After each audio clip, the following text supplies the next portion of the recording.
Ba-da-da-dum, ba-da-da-dum. Thank you, Joel Felsenstein, my brother from across the pond in the UK. Man, I love that intro, outro that we've used. And that crazy guy is the founder of Rockstar X. If you don't know Joel, you should definitely connect with him. He is an amazing human being. Love him to death. And he was the creator of that video that you saw where it sweeps around and goes up like to the Empire State Building. That's him. That's his craziness. He is awesome. Hey, listen, I got to tell you about the sponsors we have tonight. We have had these sponsors for about a month, and they are incredible. We've got more sponsors coming as we've got some events that we're going to tell you about on Friday with Funky Friday. If you don't know what Funky Friday is, that's our virtual skating post. Every Friday, we get together in the virtual ring on LinkedIn, and then we share that love on Facebook and other platforms, Instagram, YouTube, and we talk about our Time to Change podcast and other events that are going on. This Friday, we've got Peter Schaller in the house, people. The guy who is the leader of Rayo de Sol in Nicaragua. And we've got some huge announcements. So make sure that you tune in.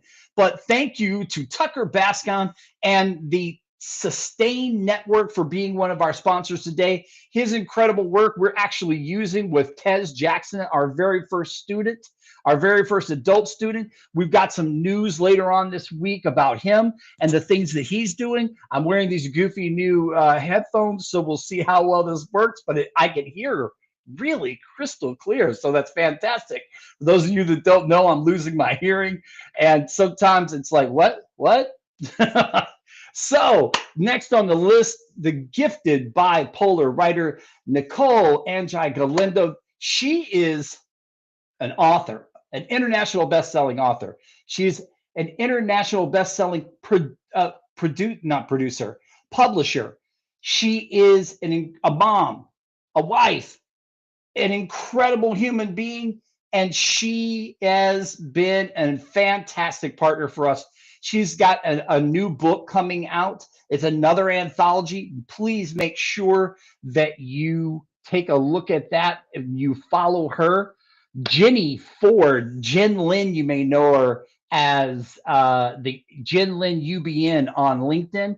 She has got she's got a magazine, she's got a podcast, she's got multiple podcasts, she's got other shows that she's been on. She is an advocate. She is incredibly passionate about the work that we've been doing, was really instrumental in some of the stuff that we had at the end of last year and what we have going on this year. She's going to be our MC for the second annual Feed for Good, which happens at the end of September. I cannot wait for that. That's going to be outstanding. And Jen, we thank you so much for being part of that with us. Derek Strokon, he is with Soul Summit Ventures. Derek is a friend of mine in Canada that is also the Outlier Project and Iron Tribe Men's Group. He is doing this incredible work. He is an international best-selling author, but he's also a keynote speaker, and he's using his keynotes to help two organizations. Baseball Face Cares, and that organization who gives baseballs to third world countries that can't afford all the equipment and stuff. Then HR for You, he is helping Transformation Kitchen by creating a cookbook that we can sell. And I'm just stoked to be part of his tribe and part of his group. Thank him for sponsoring us. Janet Mohapi Banks, next on our list, just an absolute fantastic human being. I have her book. I've been part of her workshops, Habits for Happiness, and she's my buddy in Canada as well, and has done so many awesome things to support us and shine a light on our work. But today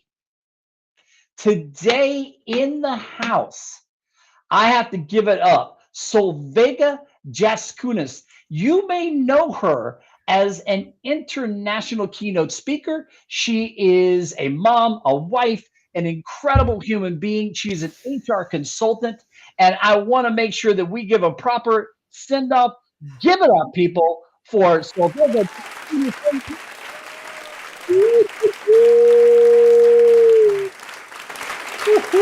It's a little slow. I gotta find one that's a little louder. Oh my goodness.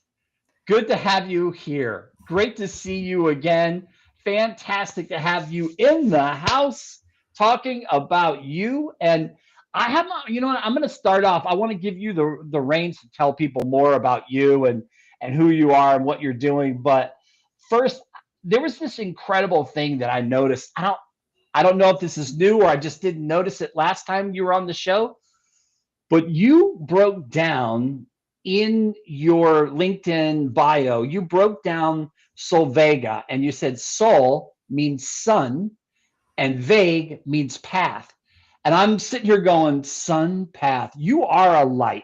You are an absolute light for people. So I love that about your name. It's such a unique name, such a unique human being. Tell the audience a little bit more about you. Well, I think we need to give another shout out for you. They all know me. We're here to talk about you. Well, it's our together conversation. And it's really a pleasure to see you again, Jason. You are incredible. And I remember our first conversation about feeling imperfectly perfect. And I remember how perfectly you made me feel on that time. So thank you. Thank you for your empathy. Thank you for who you are. Thank you for the work you do. And it's nice to be back. It's great to have you here. Tell people a little bit about your journey, who you are. We know that you are a sun path and you are a light to the world, but tell people more about who you are and what you're doing. Yeah, so my passion lies for helping other people from other countries to thrive in the workplaces. And I never considered speaking in the past, but now I do because I have a passion to inspire others to get out of their comfort zone and share their stories. I feel where I am today is really, I'm grateful for my mentors, and I think some of them are here. I see Michael. Um, so yeah, thank you so much because even a few years ago, when I met people, they told me that I have to be visible. I have to be a speaker. I have to be a thought leader, and I have to be influencer. And all those things sounded good on the paper, but I didn't think they are for me. And now, going back and seeing where I am today, actually, I do speak. I spoke in 5 different conferences, and people start inviting me to talk about immigrants. So, and there are people who somehow they relate to my message and they start following me. So I'm really grateful, and it still feels uncomfortable. I cannot say that being in front of a camera is easy for me, but I've learned a lot, and I'm grateful for the opportunities I had. Listen, we talked before the show. Mhm. I said, look, I'm a complete introvert. And if you told me that in 2022, I'm going to start all these shows and I was going to be having lives and we would have people on stage and doing, no way, no way. Now we've got a monetized YouTube channel and almost 2,800 subscribers later. And I'm sitting here going, what happened? Like, so I'm still some days going, I can't believe this. This is not my life. but I love it. And I am excited to tell people about, others' journeys. So, one of the things that I thought of, because I remember from our last conversations before on and off camera, one of the things that we've talked about in the past is, that struggle that immigrants might have, especially if they have an accent or that they're carrying either on their own or from other people telling them this, that, oh, well, you've got to speak more clearly in order to hit the stages. We do some disservice to people here, I feel like, in the United States, and we become really judgmental as to what we think is the perfect level for people to speak. And I want you to talk about that for a minute, because we talked about it. That was like the premise of our last discussion that was Yeah. live, is, how that journey worked for you. But over the past couple of years, have you found it easier to get on stages and people to be more receptive? What does that look like? Well, I think it's still like challenging, and I think there are like different stereotypes. First, yeah, like some people don't see you as a speaker, and other things I didn't see myself. So there are both ways, because when I came, sometimes even now, like sometimes people say, "Sorry, I didn't understand," or even a year ago when I got rejected to the conference, a person said, "Well, you're starting too high. You applied for the state level conference. You need to start from a small groups. When you go to the chapter level, then you start applying to the state level conference." And I told at that time I applied not because I'm perfect, but because every time I go to the conferences, people don't talk about immigrants and they don't hear people who speak like me. And I thought that those conversations are truly missing. And interestingly, my first conference was global. And this is where, I saw many people who speak like me. And actually, many of them had worse English than mine. Some of them didn't speak English at all, and we had translators, and they still could speak. My second conference was international in HR, and now my third conference is a national. So yes, it's interesting. But yeah, I think there is this perception, and of course, I needed to work on my public speaking myself and on my own confidence myself, and I'm still working on it. I think that will be a long time journey, Jason. But I see that when my message resonates not only with immigrants, it resonates with everybody in the room. I see that yes, you don't need to be perfect. Sometimes just being who you are, you can relate with other people more. Yes. And finally, that I see that sometimes our silence doesn't serve somebody who rely on our messages. Really can be almost an insult for them. So sometimes it feels uncomfortable for me. Sometimes I don't know if it helps. But if I see that even one person benefits from that conversation, I know that it was worth it. Absolutely. We talked about this earlier in the show, and then you just mentioned it. The premise of our last live that we did last year was imperfectly perfect. Yeah. And that whole conversation around, hey, I'm just going to be myself. And I'm doing this for me, to stretch me and to be the best version of myself. But I hope it relates to somebody. I hope someone gets something out of it, and Mhm. they do. I mean, you've talked about people that have written you and DM'd you, and I've told you some of the comments that we've had in the lives, and then afterwards. It's incredible to me the impact that you're actually having. And as we said before the show started, I'm so stinking proud of you for doing all the things that you're doing, uh, and how you're doing them for yourself, but they're having such a global impact. Talk about that for a little bit, about what your hope is. Obviously, I've got to imagine one of your hopes is to get on bigger stages, and to have more people pay you to be on stages, because that would be awesome. But let's talk about, what are some of your hopes for 2025? Sure. So, as I said, I'm already very excited about the opportunities that are coming because I thought about last year. At this time, I got invited to my first conference and I didn't know how it will go. And I thought it might be the last, the only and the one. And now, like, since then, I spoke in five, conferences in 3 different countries. So it's already incredible. Yeah. But I think the most incredible that I've met so many amazing people, like even Yuji Son, many people. Stop. In yes, I had an amazing mentors, and I think it that what is it happens when people believe in you and they encourage you. It makes every journey easy because there are many days I think should I be doing is it worth it? Is it like, will it help me or hurts me? I had lost a lot of connections after I started speaking about immigrants.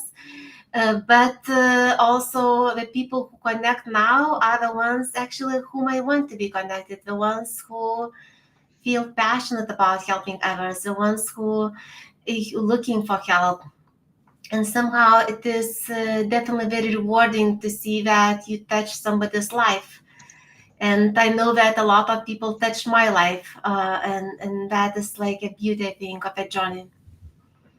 Well, and it's incredible. Like we said, it's incredible that you're having the impact that you're having. And but the core of that, I know this in running the nonprofit, and this as a speaker. If you don't start out by doing the things for yourself, then you lose that that ability to really connect in such a way with Mhm. other people. But if you're focused and grounded in your mission, vision, and purpose, is really, hey, I want to help other people, but I need to help myself so that I can help other people. One of the first steps they always say, this goes from whether you're, on a plane and they say put your oxygen mask on first so that you can help others. But it's really self-care.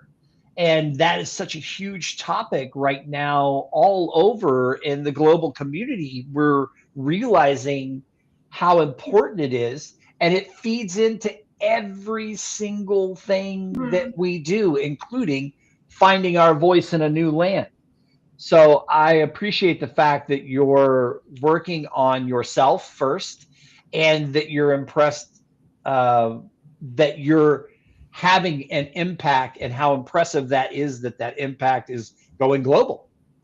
Let's shift gears for a little bit. When I was deciding the title and finding a voice in a new land, I think about all the people in my community that are from a different place. My family ended up coming from Northern Ireland. And I'm thinking about all the different people that have come to the United States, because very few people are actually from here. We're all immigrants to some degree. What did you find when you first came here? What was your motivation for coming to the United States? And what were you hoping for as you got here? My husband is American, so we came here to because we always have to choose one country. And of Gotcha. course, the beginning was definitely challenging, very difficult. There are many days that I thought I will never belong. It was difficult that sometimes people just walk away and say I didn't understand a single word, and we were not even trying to listen. And that I think experience definitely hurt it. It was difficult not to get a job for 3 years and having rejection after rejection. But in some ways, that experience taught me a lot.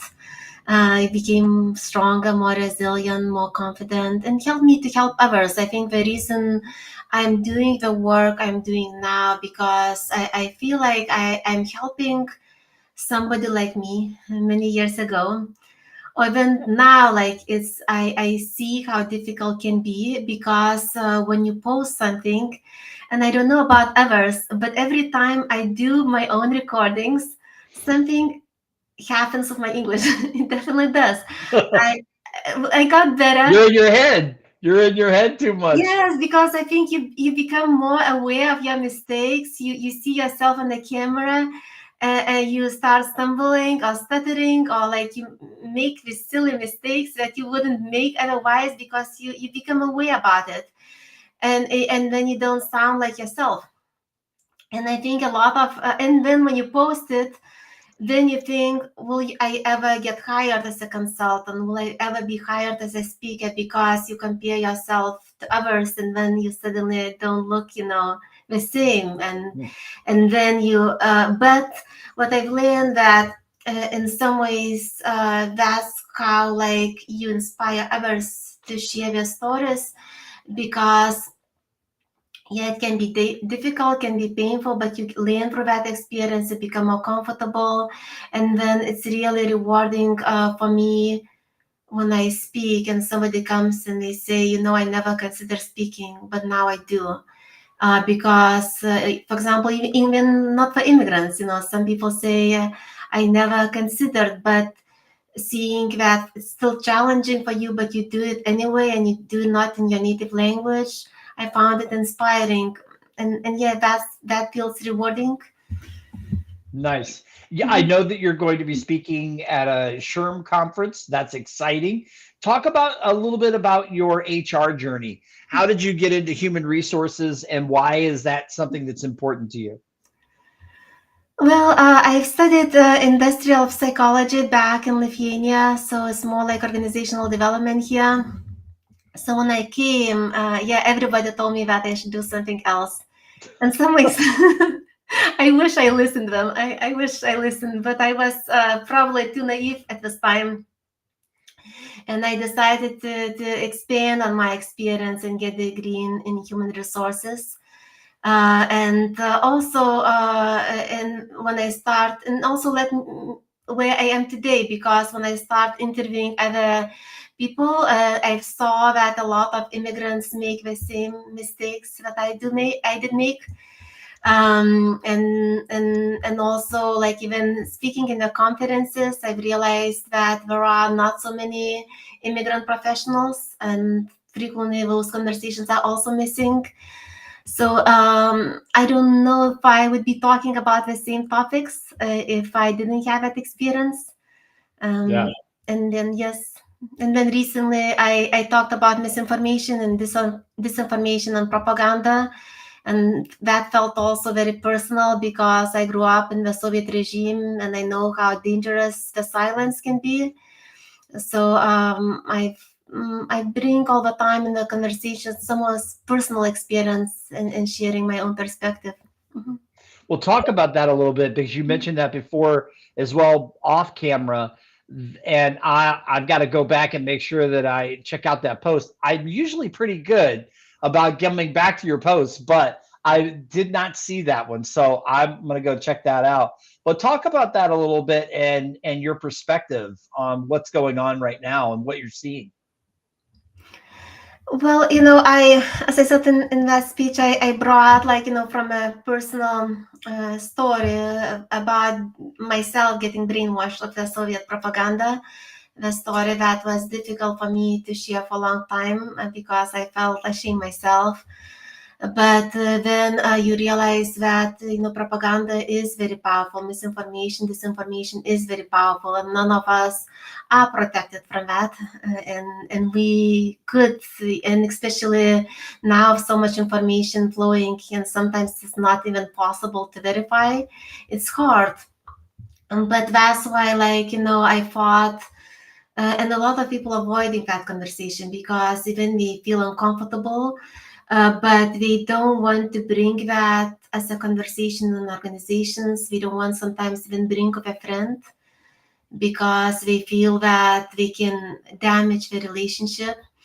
I see a little from a different perspective. I see that it's more dangerous not to trust another person and not to trust yourself to start those difficult conversations. And sometimes, our silence, can hurt the people who are doing really hard work for fact checking, for doing very thorough reporting.